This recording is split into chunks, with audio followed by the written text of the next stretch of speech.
Frame பேசுங்க. வாய்ஸ்க்கு. வணக்கம் வணக்கம் குரு சார். ஸோ இப்போ 2 கொஸ்டின். ஒன்று வந்து எனக்கு பர்சனலா, இன்னொன்று வந்து டீமுக்காக. ஸோ அந்த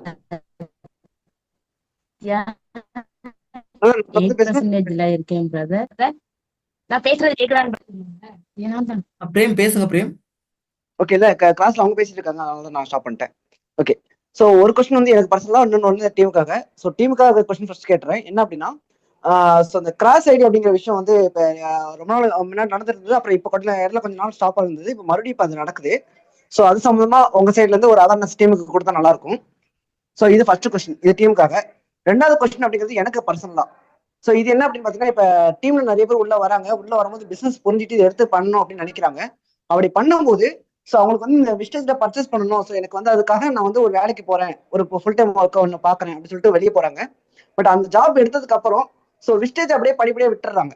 ஸோ அது இதுல வந்து விட்டுறதுன்னா எப்படின்னா, பொருள் வாங்கிக்கிறாங்க, ட்ரைனிங் வராங்க. பட் பிசினஸ் சின்சியரா சீரியஸா எடுத்து பண்ண மாட்டாங்க. ஃபுல் கான்சன்ட்ரேஷன் அங்க பார்க்கக்கூடிய ஆக்டிவ் இன்கம்ல கொடுத்துறாங்க. ஸோ இதுக்கு எப்படி ஹேண்டில் பண்றது எனக்கு தெரியல. ஸோ இது சம்பந்தமா அவங்க சைடு இருந்து ஐடியா கொடுத்தா நல்லா பண்ணுறது. ஓகே ஓகே, நான் ஃபர்ஸ்ட் கொஸ்டினுக்கு பதில் சொல்லிடுறேன். ஏன்னா இப்போ இந்த பிஸ்னஸ்ல நிறைய பேர் புதுசா உள்ள வந்திருப்பீங்க. புதுசா அந்த மீட்டிங்கை பார்ப்பீங்கன்னா இந்த டாப்பிக்கை நான் பேசி ரொம்ப நாள் ஆயிருக்கலாம். பழைய ஆட்களுக்கு எல்லாருக்குமே தெரியும். இப்போ புதுசாக மேபி ஒரு சிலர் சேர்ந்துருப்பீங்க. உங்கள் ஃப்ரெண்ட்ஸை நீங்கள் இன்வைட் பண்ணலாம். ஃப்ரெண்ட்ஸ் ரிலேட்டிவ் இன்வைட் பண்ணிவிட்டு சோசியல் மீடியா விசிட்டிங் கார்டு அது மாதிரி வந்து இன்வைட் பண்ணலாம்.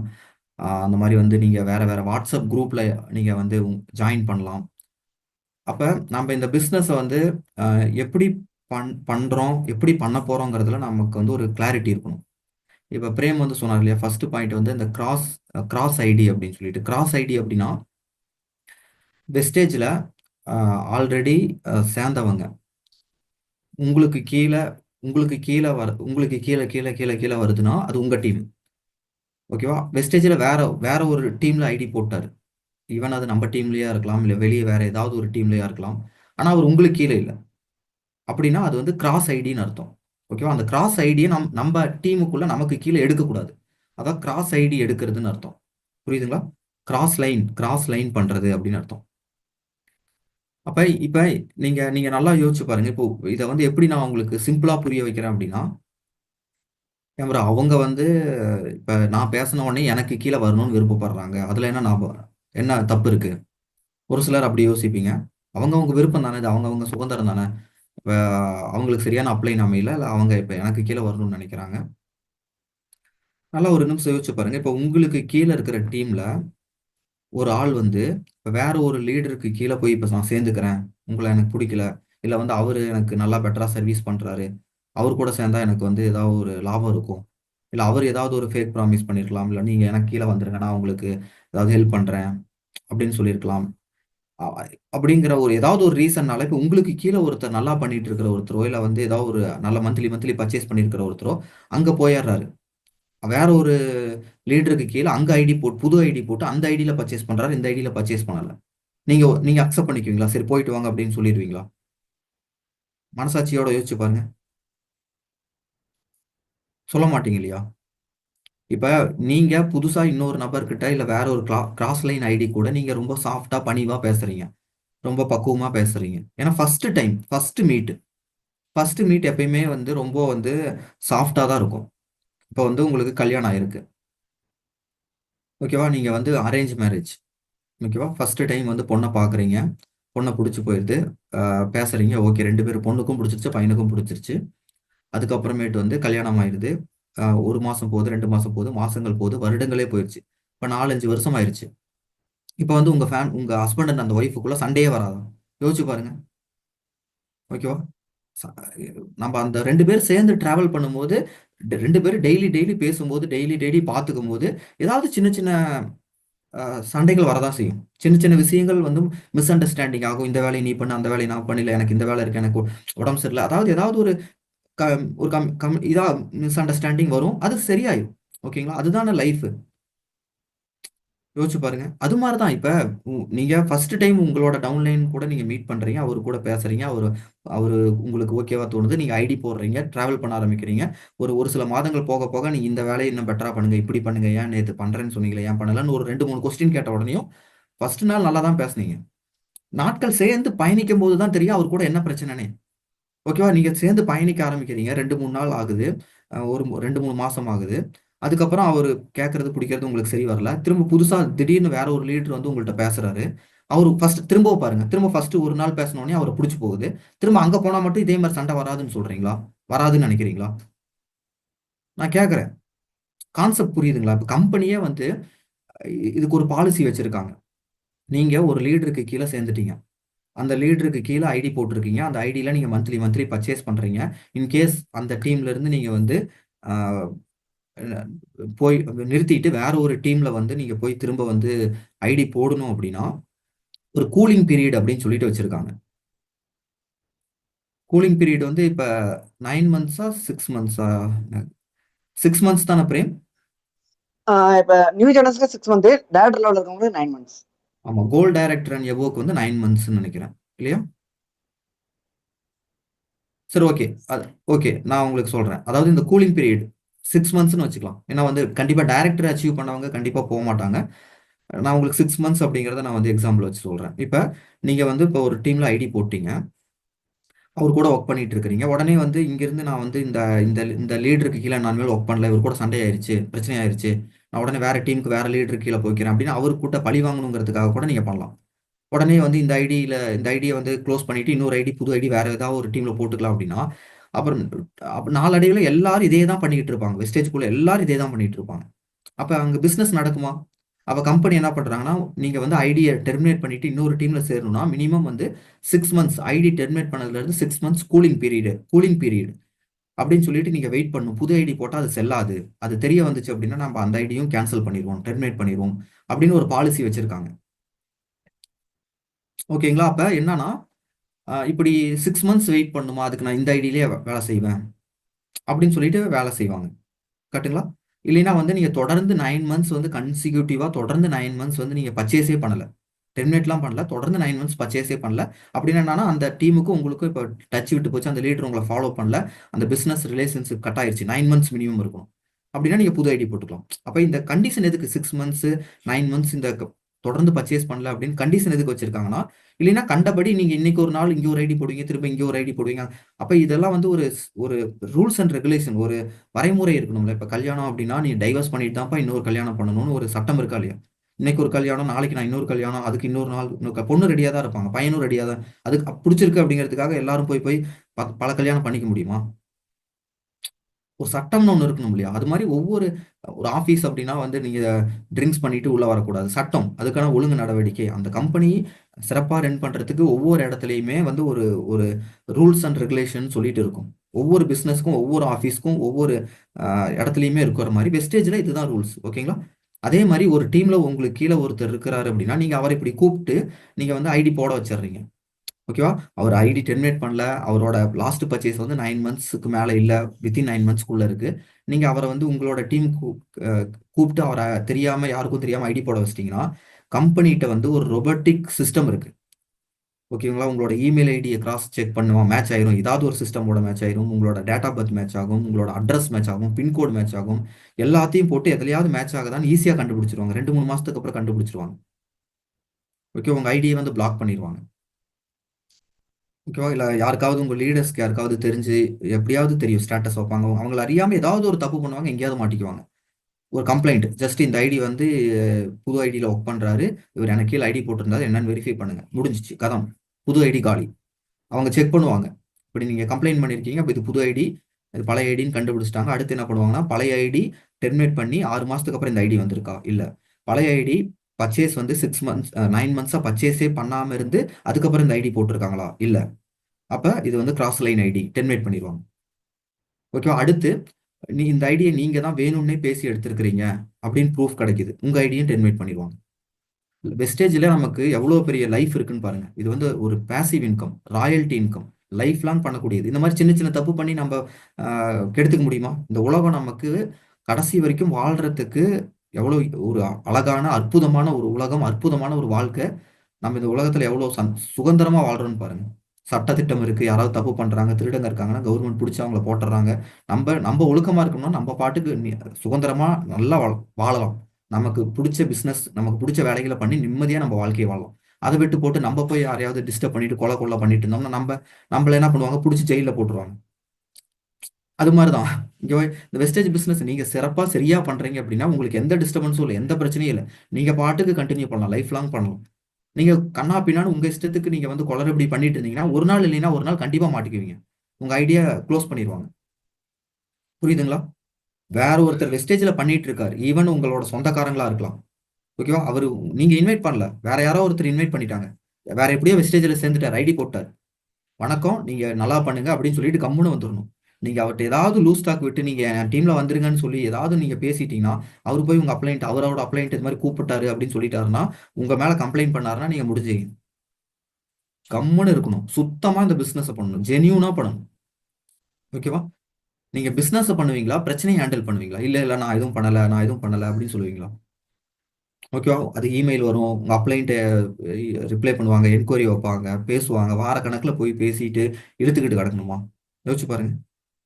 அவங்க இல்லைன்னா இன்னும் எத்தனையோ பேர் இருக்காங்க இந்தியால, தமிழ்நாட்டுக்குள்ள தமிழ் தெரிஞ்சவங்க எத்தனையோ வாய்ப்பு இருக்கு. அவங்க மட்டும் தான் நம்ம நாட்டுல இருக்காங்க.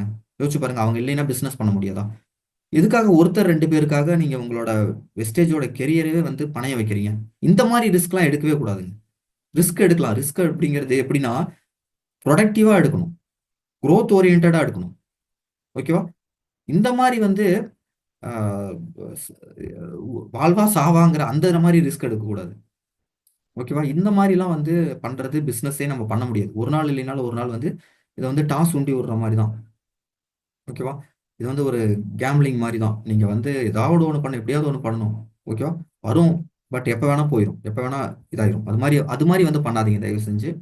ரொம்ப ரொம்ப ஜெனியூனா பண்ணுங்க. ஓகேவா? வெஸ்டேஜ் வேற ஒருத்தர் பண்ணிட்டு இருக்கிறாருன்னு தெரியுதா, அவரை டிஸ்டர்பே பண்ணாதீங்க, அவரை கூப்பிடாதீங்க. அதே மாதிரி வெஸ்டேஜ் பண்ணக்கூடிய வேற ஒரு டீம்ல இருக்கீங்க, இல்ல வந்து வேற ஒருத்தர் ஒரு குரூப்பை கிரியேட் பண்ணி வச்சிருக்காரு, அவரோட குரூப்புக்குள்ள போறீங்க, அவரோட குரூப்ல இருக்கிறவங்கள்ட்ட யார்ட்டையாவது போய் தேவையில்லாம பேசுறது, அவங்க அந்த குரூப்புக்குள்ள தேவையில்லாத மெசேஜ் பண்றது, அவங்கள தேவையில்லாம நான் ஒரு இன்சூரன்ஸ் பண்ணிட்டு இருக்கேன், நான் வந்து வேற ஒரு ஒர்க் பண்ணிட்டு இருக்கேன், நான் இந்த வெஸ்டேஜும் பண்ணிட்டு இருக்கேன், நான் நான் வந்து இதுக்கு நான் அதை அவரை ரெக்கமெண்ட் பண்ணேன், இதுக்கு நான் ஆள் பிடிச்சேன், இதுக்கும் வெஸ்டேஜுக்கு சம்மந்தம் இல்லை, நான் இதுக்கு எங்க ஆள் எங்க இருந்து எடுக்கிறீங்க? ஓகேவா? வெஸ்டேஜ் வாட்ஸ்அப் குரூப்ல வெஸ்டேஜ் பிசினஸை தாண்டி அவங்கள வேற எதுக்குமே நீங்க பயன்படுத்தக்கூடாது. வேற எதுக்கும் எதையுமே அவங்களுக்கு ரெக்கமெண்ட் பண்ணக்கூடாது. எதுவுமே வெஸ்டேஜ் வாட்ஸ்அப் குரூப்ல வெஸ்டேஜை தவிர வேற எதுவுமே வரக்கூடாது. அதுக்கெல்லாம் எத்தனையோ குரூப் இருக்கு, எத்தனையோ ஆட்கள் இருக்காங்க, அதுக்கான குரூப், அதுக்கான சர்வீஸ், எந்த எமர்ஜென்சி எதா இருந்தாலும் அதுக்கெல்லாம் வெளியே வேற. வெஸ்டேஜுக்குள்ள வெஸ்டேஜ் மட்டும்தான் இருக்கும். ஓகேவா? வேற எதுக்குமே அலௌட் இல்லை. ஏன்னா இந்த மாதிரி தான் நம்ம வெஸ்டேஜ் பிசினஸை டே ஒன்ல இருந்து நம்ம பண்ணிட்டு இருக்கோம். அதுல எந்த ஒரு மாற்றமும் கிடையாது. ஓகே. பிரேம், வேற ஏதாவது இதை பத்தி பேசணுமா? இல்ல கிளாஸ்ல பொறுத்த வரைக்கும் இதுதான். ஸோ எல்லாமே சொல்லியாச்சு. இப்போ எனக்கு பர்சனலா வந்து பாத்தீங்கன்னா அந்த வெளியில போயிட்டு வெஸ்டேஜுக்காக அப்படின்னு சொல்லிட்டு வெளியில போய் வேலை தேடுறவங்க, ஸோ அதுக்கப்புறம் வெஸ்டேஜை வந்து கான்சென்ட்ரேட் பண்றது இல்ல. ஸோ அவங்கள எப்படி ஹேண்டில் பண்றது அப்படிங்கிறத கொஞ்சம் சொன்னீங்கன்னா நல்லா இருக்கும். ஓகே. ஓகே, இங்க பாருங்க, நான் இங்க வந்து ஒரு சின்ன ஒரு ஒரு எக்ஸாம்பிள் நான் உங்களுக்கு சொல்லணும்னு நினைக்கிறேன். ஆஹ் நான் வந்து எனக்கு லாங் பேக்கு எனக்கு நல்லா ஞாபகம் இருக்கு. ஒரு டைரக்டர் மீட்டிங்ல டைரக்டர் வந்து என்கிட்ட கொஸ்டின் கேட்டாரு. பிரதர், இது மாதிரி Q&A மீட்டிங்ல வந்து ஒருத்தர் வந்து ஃபுல் டைமா நான் பண்ணலான் இருக்கேன், என் வேலையை விட்டுட்டு பண்ணலான் இருக்கேன், இல்லை ஏதோ ஃபுல் டைமா பண்ண போறேன், படிப்பை விட்டுட்டோ வேலையை விட்டுட்டோ ஏதோ பண்ண போறேன், இதை வேலையை விட்டுட்டு பண்ண போறேன், நான் வெஸ்டேஜ் பண்ண போறேன், என்ன சொல்றீங்க அப்படின்னு சொல்லிட்டு கேட்டாரு. பிகினிங் 5ஓ 8லயோ தான் இருந்திருக்காரு. நான் வந்து இல்ல இல்ல அப்படி பண்ணக்கூடாது, வேலையை பண்ணிக்கிட்டே பண்ணுங்க, இல்லைன்னா வந்து உங்களால் வந்து ஏமாந்து தான் போவீங்க, உங்களுக்கான அந்த லேர்னிங் பீரியட் அதெல்லாமே இருக்குது, நீங்கள் வந்து ஒரு கமிட்மெண்ட்டோட வந்து நீங்கள் பண்ணீங்க அப்படின்னா கண்டிப்பாக வந்து சக்ஸஸ் பண்ண முடியாது.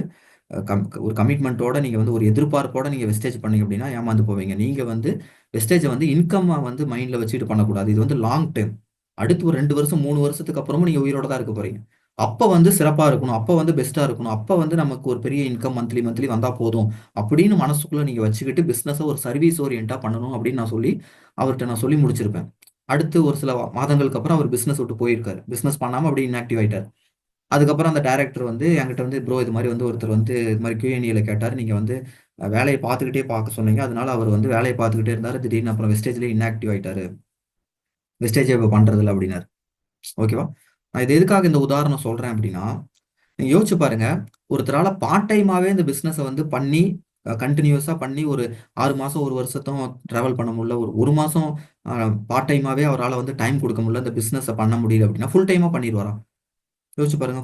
பார்ட் டைமாகவே அவரால் வந்து இந்த பிஸ்னஸில் நான் சக்ஸஸ் பண்ணணும் சாதிக்கணும்னு ஒருத்தர் நினைக்கிறார், அந்த பிஸ்னஸ் வேணும்னு நினைக்கிற ஒருத்தர், நான் அவருக்கு எத்தனை வேலை வந்தாலும் சரி, எவ்வளோ டைட்டான வேலையில் இருந்தாலும் சரி, ஓகேவா, அவரை வந்து 2 கையுமே கட்டி போட்டாலுமே சரி, அவரை தூக்கி கடலுக்குள்ளேயே வீசிட்டாலும் சரி, அவர் ஒரு நிமிஷம் கூட அவருக்கு டைமே இல்லைனாலும் சரி, என்னை பொறுத்த வரைக்கும் வெஸ்டேஜ் பண்ணணும்னு நினைச்சா அவரால் பண்ண முடியும். அதில் எந்த மாற்றமும் கிடையாது.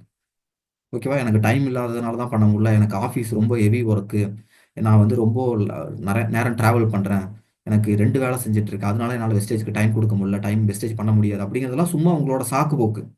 ஏன்னா நானும் அந்த இடத்துல இருந்து தாங்க நானும் வந்தேன். ஓகேவா, நீங்க பண்ணணும்னு உறுதியா நம்பினீங்கன்னா, உங்களால அடமண்டா நீங்க நின்னீங்க அப்படின்னா, பண்ணணும்னு நீங்க நினைச்சீங்கன்னா பண்ண முடியுங்க. யார் எங்க இருந்தாலும் சரி, எந்த இடத்துல இருந்தாலும் சரி. ஓகேவா, இப்போ உங்களால வந்து ஒரு பார்ட் டைமா பண்ணும்போதே உங்களால வந்து கன்சிஸ்டண்டா உங்களால டைம் கொடுத்து டெய்லி வெஸ்டேஜ்க்கு வந்து நிக்க முடியலங்கும் போது ஃபுல் டைமா மட்டும் எப்படி பண்ண போறீங்க? இங்க பாருங்க, ஒரு சின்ன ஒரு உதாரணம் சொல்றேன்.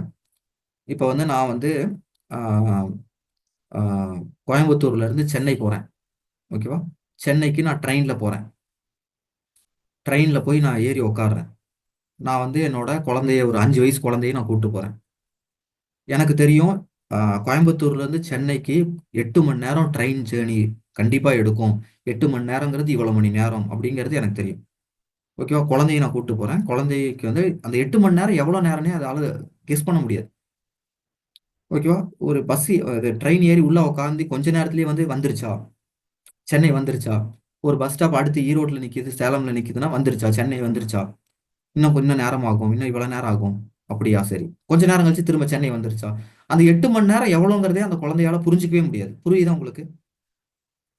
இந்த விஷயம் உங்களால புரிஞ்சுக்க முடியுதா? என்னால புரிஞ்சுக்க முடியும். ஏன்னா எனக்கு மெச்சூரிட்டி இருக்கு, எனக்கு வயசாயிருச்சு, நான் வந்து நிறைய டைம் நான் போயிருக்கேன். 1 மணி நேரங்கிறது 60 நிமிஷம், ஒரு நிமிஷத்துக்கு 60 செகண்ட் இருக்கு. 8 மணி நேரங்கிறது இவ்வளவு மணி நேரம் ஆகும். 3 படம் பார்க்கலாம், இல்ல வந்து அஹ், 1 மணி நேரம் இருக்கு அப்படிங்கிறது என்னால வந்து அந்த 8 மணி நேரங்கிறது என்ன அப்படிங்கிறது எனக்கு வந்து தெரியுது. ஆனா அந்த குழந்தைக்கு அது தெரியவே தெரியாது. எத்தனை டைம் என்னதான் சொன்னாலும் அதுக்கு தெரியாது. நான் வரேன் அப்படிங்கிறதுல மட்டும் ரெடியா இருக்கும், நான் கூட வரேன் அப்படிங்கிறதுல மட்டும் ரெடியா இருக்கும். ஆனா வந்ததுக்கு அப்புறம் பயங்கர போர் அடிக்கும், அதால உட்காரவே முடியாது. புரியுதுங்களா? அது மாதிரி தாங்க இந்த பிசினஸ். இந்த வெஸ்டேஜ் பிசினஸ் அப்படிங்கிறது நீங்க பண்ண ஆரம்பிக்கிறீங்க அப்படின்னா, நீங்க ஒரு கமிட்மெண்டா ஒரு 2 வருஷம், குறைஞ்சது 1 வருஷம் வந்து எந்த ஒரு பிரதிபலனும் எதிர்பார்க்காம பிசினஸை நீங்க வந்து சின்சியரா சீரியஸா பண்ணி, அதுக்கப்புறம் வந்து உங்களுக்கு ஒரு டீமும் ஒரு இன்கம் ஒரு growth அப்படிங்கிறது கேரண்டியா இருக்கு. ஆனா அந்த குழந்தைங்க மாதிரி இங்க எத்தனையோ பேர் அந்த வண்டியில ஏறிட்டு வந்துருச்சா வந்துருச்சா வந்துருச்சானா, புரியுதுங்களா? இப்ப நான் அந்த நபருக்கு நான் என்ன அட்வைஸ் பண்ணேன், ஃபர்ஸ்ட் நீங்க பார்ட் டைமா உங்களால வந்து பிசினஸ்ல டெய்லி டைம் கொடுக்க முடியுதா, டெய்லி உங்களால பண்ண முடியுதான்னு பாருங்க. வெஸ்டேஜ் உங்களால ஏத்துக்க முடியுதான்னு பாருங்க. உங்க லைஃபோட நீங்க வெஸ்டேஜ் எடுத்துக்கிறீங்களான்னு பாருங்க. அதுக்கப்புறம் எல்லாமே ஓகே, நீங்க பாஸ் பண்ணிட்டீங்கன்னா அதுக்கப்புறம் ஃபுல் டைமா வாங்க. கொஞ்ச நாள் ஃபர்ஸ்ட் பார்ட் டைமா பண்ணுங்க. அதாவது உங்களுக்கு கண்ணுல பார்த்த உடனே ஓகே இதுதான் என் லைஃப், இதுதான் நான் பண்ண போறேன் அப்படின்னு சொல்லிட்டு பார்த்த உடனே தோணும். ஆனா உங்களால ஃபர்ஸ்ட் அதை ஏத்துக்க முடியுதா, டே டு டே லைஃப்ல உங்களால டெய்லியுமே அடாப்ட் பண்ணிக்க முடியுதா, இதுல வரக்கூடிய ரிஜெக்ஷன்ஸ், இதுல உங்க ஃப்ரெண்ட்ஸ் ரிலேட்டிவ்ஸ் யாருலையும் அதை தாண்டி நீங்க உங்களால வெஸ்டேஜ்ல நிக்க முடியுதா, சேர்ந்தவங்க நல்லா சேர்ந்து பண்ணுவாங்கன்னு நினைக்கிறவங்க நாளைக்கு விட்டுட்டு போயிட்டாங்கனாலும் உங்களால நிக்க முடியுதா, உங்களால அந்த ஃபெயிலியரை வந்து உங்களால தாங்க முடியுதா, அதுக்கு உங்க மனசு ரெடியா இருக்கா, அதெல்லாத்தையும் செக் பண்ணிட்டு எல்லாமே என்னால முடியுது, பண்ண முடியும், நான் உறுதியா இருக்கேன் அப்படின்னா அதுக்கப்புறம் ரிஸ்க் எடுங்க. அதுக்கப்புறம் வேலையை விட்டு பண்ணுங்க. நீங்க ஒரு வேலையை விட்டுட்டு வெஸ்டேஜ் பண்றது ஒரு ரிஸ்க். அந்த ரிஸ்க்னால வேற யாரும் பாதிக்கப்படுறது இல்ல, வேற எந்த தப்பும் இல்ல. நம்ம சின்ன வயசு இந்த வயசுல ரிஸ்க் எடுக்க ஆரம்பினா வேற எப்பயுமே எடுக்க போறது இல்ல. நானும் இந்த பிசினஸ் எடுக்கும் போது வேற ஒரு வேலையில இருந்தேன். எனக்கு ஒரு 2 3 மாசத்துக்குள்ள எனக்கு ஒரு பெரிய ஒரு உறுதி வந்துச்சு. நான் என்னோட எல்லா வேலையுமே ஒதுக்கி தள்ளிட்டு அஹ், தள்ளி வச்சுட்டு வெஸ்டேஜ் எடுத்து பண்ணதுனால தான் நானும் இங்க இருக்கேன். எனக்கும் அது தெரியும். புரியுதுங்களா? நான் வெஸ்டேஜ் கிடைச்ச அடுத்த நிமிஷம் வந்து எல்லாத்தையும் நான் உதறி தள்ளல. 1 மாசம் 2 மாசம் எனக்கு பண்ண முடியும்னு எனக்கு ஒரு நம்பிக்கை இருந்தது. 1 மாசம் 2 மாசத்துலயே எனக்கு எல்லாமே புரிஞ்சது. எல்லாம் ரொம்ப என்னோட என்னோட ஜேர்னி வந்து ரொம்ப கிளியரா தெரிஞ்சிச்சு. நான் எங்க அடுத்த ஸ்டெப் எடுத்து வைக்க போறேன், எங்க போகணும், எல்லாமே எனக்கு தெரிய வந்துச்சு. அதுதான் உங்களுக்கும் நான் சொல்லித் தரேன். ஓகேவா, நீங்க வந்து உங்களுக்கு எவ்வளவு எப்படி அது பண்ணணும், அடுத்த ஜேர்னி என்ன, இதோட ஜேர்னி நம்ம எங்க நடந்து போக போறோம், எந்த பாதை இது, இதோட பாதை என்னன்னே தெரியாம நீங்க வந்து பிசினஸ் வந்து உள்ள ஏறி உக்காந்துட்டு எனக்கும் இன்கம் வரணும், உங்களை மாதிரி எனக்கும் லட்ச லட்சமா இன்கம் வரணும்னா எப்படி வரும்? யோசிச்சு பாருங்க. சரி, ஓகே. ஏன்னா அது மாதிரி தான் இங்க நிறைய பேர் விட்டுட்டு போறாங்க. நிறைய பேர் வந்து உள்ள ஜாயின் பண்றாங்க, ஒரு சில நாட்கள் இருக்கிறாங்க, அதுக்கப்புறம் விட்டுட்டு போறாங்க. இங்க நான் இந்த மீட்டிங்ல இப்ப நான் சொல்றதை கேட்டுட்டு இருக்கிற ஒவ்வொருத்தருக்கும் நான் சொல்றேன், ஓகேவா? அந்த குழந்தை மாதிரி நீங்க பண்ணாதீங்க. அந்த குழந்தை மாதிரி இந்த பிசினஸ்ல நடந்துக்காதீங்க. இந்த பிசினஸ் அப்படிங்கிறது அஹ், இது வந்து ஜாப் கிடையாது. நான் அந்த பிசினஸ் அப்படிங்கிறத நான் சொல்லிட்டேன். பிசினஸ் அப்படின்னா வெயிட் பண்ணணும், ஓகேங்களா? பொறுமையா யார் இருக்கிறாங்களோ அவங்களுக்கு தான் பிசினஸ் வந்து கை கூடும். பொறுமையா டிசிப்ளின்டா யார் இந்த பிசினஸை பண்றாங்களோ, எப்படி பொறுமையோட டிசிப்ளின்டா யார் இந்த பிசினஸை பண்றாங்களோ அவங்களுக்கு இந்த பிசினஸ் வந்து கைகூடும். இந்த பிசினஸ் வந்து செட் ஆகும். இந்த பிசினஸ் உங்களால புரிஞ்சுக்க முடியும். இந்த பிசினஸ்ல வந்து நீங்க டீம் உருவாக்குவீங்க. இந்த பிசினஸ்ல வந்து நீங்க இன்கம் பண்ணுவீங்க. அதுல எந்த மாற்றமும் இல்லை. உங்க அர்ஜென்ட்டுக்கு, உங்க அவசரத்துக்குலாம் உங்களால இங்க வந்து இன்கம் எடுக்க முடியாது. அதுக்கு வந்து நீங்க வேலைக்கு தான் போகணும். இவ்வளவுதான் 10,000 அந்த 15,000 அப்படின்னு சம்பளத்தை ஃபிக்ஸ் பண்ணிடுவாங்க. மாசமான அந்த சம்பளம் வரும். உங்க வாழ்க்கை அந்த மாதிரி உங்க லைஃப் வேணுமா? அடுத்து 2 வருஷம் கழிச்சு நீங்க வாழ போறீங்க. அடுத்து 5 வருஷம் கழிச்சு நீங்க இங்கேயே தான் இருக்க போறீங்க. அடுத்து 10 வருஷம் கழிச்சு நீங்க இங்கே தான் இருக்க போறீங்க, ஓகேவா? ஃபியூச்சருக்காக நம்ம இங்க வேலை செய்யறோம், ஓகேவா? அடுத்த ஒரு சில வருடத்துக்கு அப்புறமும் நம்ம இதே இடத்துல இருக்கக்கூடாது. 2-3 வருஷத்துக்கு முன்னாடியும் நம்ம எங்க இருந்தோமோ அங்கேயே தான் இங்கே இருக்கும். அங்கேயே தான் இப்பவும் இருக்கும். அடுத்து இன்னும் 2-3 வருஷம் கழிச்சும் இங்கேயே தான் இருக்க போறோம். அடுத்த 2-3 வருஷம் கழிச்சாவது நம்ம இன்னும் பெட்டரான ஒரு இடத்துல இருக்கணும், பெட்டரான ஒரு இன்கம்ல இருக்கணும், வேற ஒரு லைஃப்ல இருக்கணும்னு நினைக்கிறவங்க இந்த பிசினஸ் பண்ணுங்க. நான் எதிர்பார்க்குற மாதிரி, நான் சொல்ற மாதிரி பண்ணுங்க. புரிஞ்சுக்கிட்டு பண்ணுங்க. அந்த குழந்தை மாதிரி நடந்துக்காதீங்க. Okay, fine.